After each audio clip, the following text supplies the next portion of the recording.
హగ్గయికి దేవుడు మాట్లాడుతున్నాడు, సైన్యములకు అధిపతి యెహోవా మాట్లాడుతున్నాడు. ఏమని మాట్లాడుతున్నాడు చూద్దాం. ఇప్పుడు ఏమని సెలవిచ్చాడు? ప్రత్యక్షమై ఇలాగ సెలవిచ్చాను, సైన్యములకు అధిపతి యెహోవా ఆజ్ఞ ఇచ్చినది మనగా, సమయం ఇంకా రాలేదు, సమయం ఇంకా రాలేదు, యెహోవా మందిరమును కట్టించుటకు, యెహోవా మందిరమును కట్టించుటకు సమయం ఇంకా రాలేదు. అమ్మ కొద్దిగా స్లో చదవాలి. ఇప్పుడు ప్రజలందరూ ఏమనుకుంటున్నారు? సమయం ఇంకా దేవుని మందిరాన్ని కట్టించడానికి సమయం ఇంకా రాలేదనుకుంటున్నారు. అందరు చాలా మంది ఎలా ఉందంటే, ముసలోళ్ళు అయిన తర్వాత అప్పుడు దేవుణ్ణి పట్టుకుందాం, అప్పుడు పట్టుకున్నావా క్రీస్తుని యేసుని చిన్న వయసులో అంటున్నారు. యవ్వన కాలములో కాడి మోయిట ధన్యత. యవ్వన కాలంలో ఏం మోయాలా? కాడి మోయ. చూడండి, అందరూ సమయం రాలేదు, సమయం రాలేదు, సమయం రాలేదని ఎవరికి వాళ్ళు సంఘాన్ని పట్టించుకోకపోతే సంఘ కాపురి మాత్రం ఏం చేస్తాడు? చెప్పాలా? సంఘ కాపరి మాత్రం ఏం చేస్తాడు? చిల్లర మల్లర తీసుకొచ్చి డబ్బాలు వేస్తుంటే ఏం చేస్తాడు సంఘ కాపరి? ఎవరికి వాళ్ళు సమయం ఇంకా రాలేదు, నా సమయం ఇంకా రాలేదు అని ఎవరికి వాళ్ళు అనుకుంటున్నారు. స్లో చదువు. ఈ జనులు చెప్పుచున్నారే అందుకు యెహోవా వాక్కు ప్రత్యక్షమై. చూడండి, ఈ రోజున సంఘముగా అందరు కూడుకొని మరి ఈ ఆలయాన్ని కట్టాలి, దేహం అనే ఆలయాన్ని కట్టాలి.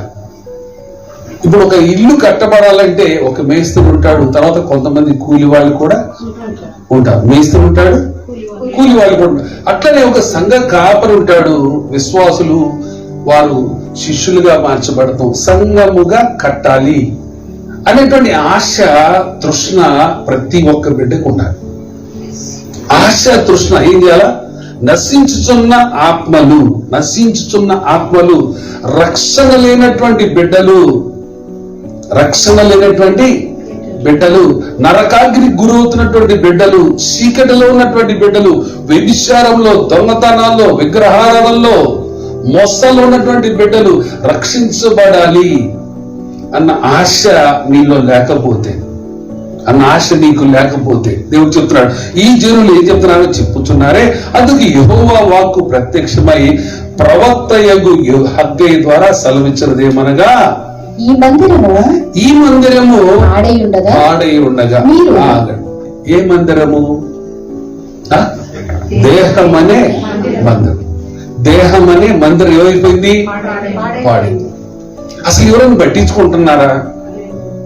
అసలు ఒక అన్న రక్షించబడాలా, ఒక చెల్లెలు రక్షించబడాలా, నా కుటుంబ సభ్యులు రక్షించబడాలా, నా ఇరుగు పొరుగు వారు రక్షించబడాలా, అవునా అన్న ఆలోచన ఉందా?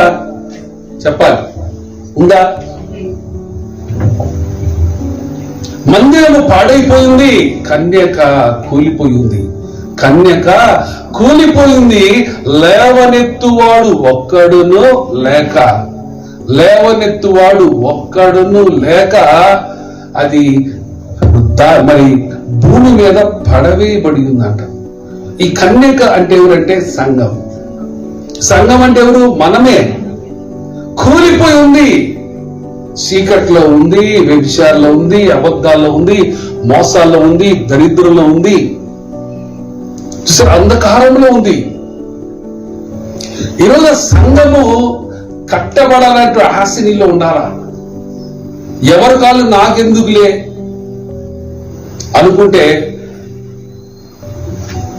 సంఘం కట్టబడుతుందా? చెప్పాలి.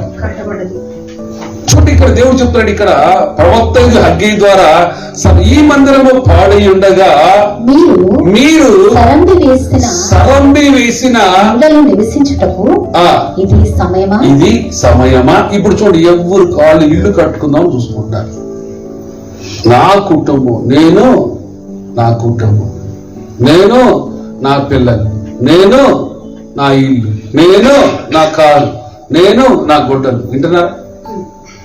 ఈ ఆలోచన తప్పించి, అందుకే క్రీస్తు యేసునకు కలిగిన ఈ మనసు మనం కూడా ఏం చేయాలా?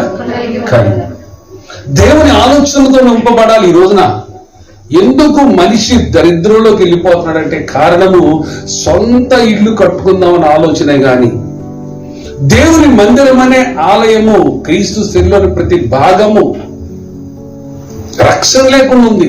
ఈ రోజున ఇరుగు పొరుగు వారి గురించి ప్రార్థన చేయాలా, వాళ్ళని ఎక్కడ తీసుకురావాలా? దేవుని సన్నిధిలోకి తీసుకురావాలా, వారికి సువార్త ప్రకటించాలా, వారి మీద వెలుగు రిలీజ్ చేయాలా, వారి మీద ఉన్న కాడులు విరగొట్టాలా, వారి మీద ఉన్న బంధకాలు తెంచేయాలా, ప్రతి చీకటిని పారదోలాలా, వ్యతిరేక శక్తులను లయపరిచేటువంటి బిడ్డలుగా మనం ఉండాలి. నా మందిరము పాడై ఉండగా సరంబి వేసినటువంటి ఇల్లు కట్టుకుందామని మీరు చూస్తున్నారే. కాబట్టి సైన్యములకు అధిపతి యెహోవా సెలవిచ్చినదేమనగా మీ ప్రవర్తనను గురించి ఆలోచించుకోండి. ఒక్కసారి మీ ప్రవర్తన గురించి 24 గంటలు నీదే సబ్జెక్టు. నీ అప్పులు, నీ గోల,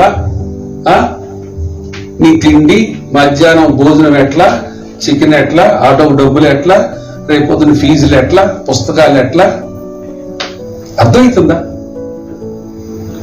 ఒక వ్యక్తి నశించిపోతుంటే యేసుప్రభు వారు ఎందుకు వచ్చాడు భూమి మీదకి? నశించుతున్న దాన్ని వెతకి. చూడండి, ఎంత మంది ఈ రోజున ఆలయంకి వెళ్ళకుండా ఉంటారు. మందిరంలో కూడుకోమన్నాడు దేవుడు.